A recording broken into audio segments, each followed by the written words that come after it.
Во салата на мултикултурниот центар во Кочани се одржа иницираната средба на градоначалникот со стечајните работници од општината. Побарано решавање на нивниот статус и надминување на состојбата во која се наоѓаат, посебно со наплатата на комуналиите. Градоначалникот се одзва на нашата средба. Се донесе одлука, се формира комисија од наша страна, комисија од локалната самоуправа и од водовод.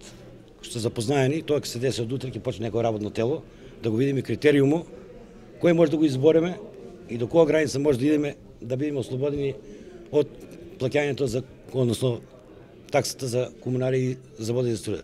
Меѓутоа решението ќе го знаеме од кога ќе седне комисијата, кој критериум ќе го тражат они, кој не ќе го поставиме критериум.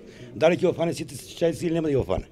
Од самиот градоначалник го слушнате, приватните фирми ќе се бришат, тука се нешто нагласува дека приватни фирми, еве Коатом и другите фирми нема да не следува, ќе не следува оние фирми што Груевски ги згрижи со стариот закон за 25 години тие. Тие више имат некоја примање, сега ќе дојде ситуација тие да ги ослободат, имат примања, ние сме од приватна фирма, нас да не следува.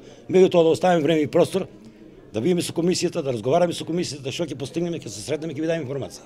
Барањата на стечајците ги сослуша градоначалникот Димитровски. За заклучоците од средбата, еве што ни изјави.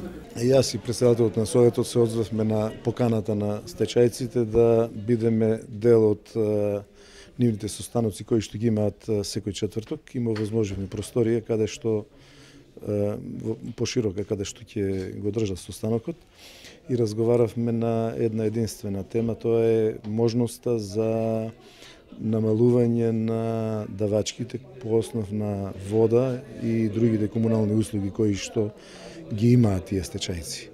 Се договоривме да се формира една работна група која што ќе биде првенствено од нивна страна, од локалната самоуправа од општината и од комуналното јавно предпријатие, да ги разгледаат сите можности, да изготват еден предлог, кој предлог ќе биде издржан и економски и по основ да бидат и тие заштитени, меѓутоа и комуналното предпријатие и да биде ставен на дискусија на Советот за евентуално донесување на одлука на Советот за намалување на тие комунални давачки кои што ги имаат стечајните работници.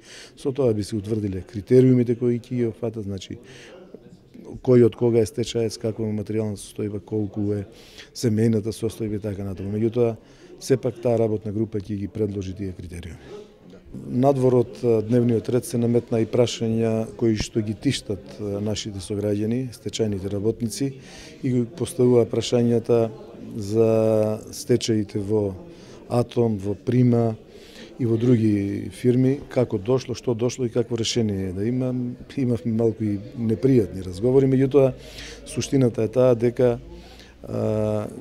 јас не сум да се враќаме назад за тоа што било, туку да одиме напред, да тражиме решение како да се изнајде решението, бидејќи сите знаеме како се вршеше и која вршеше приватизацијата.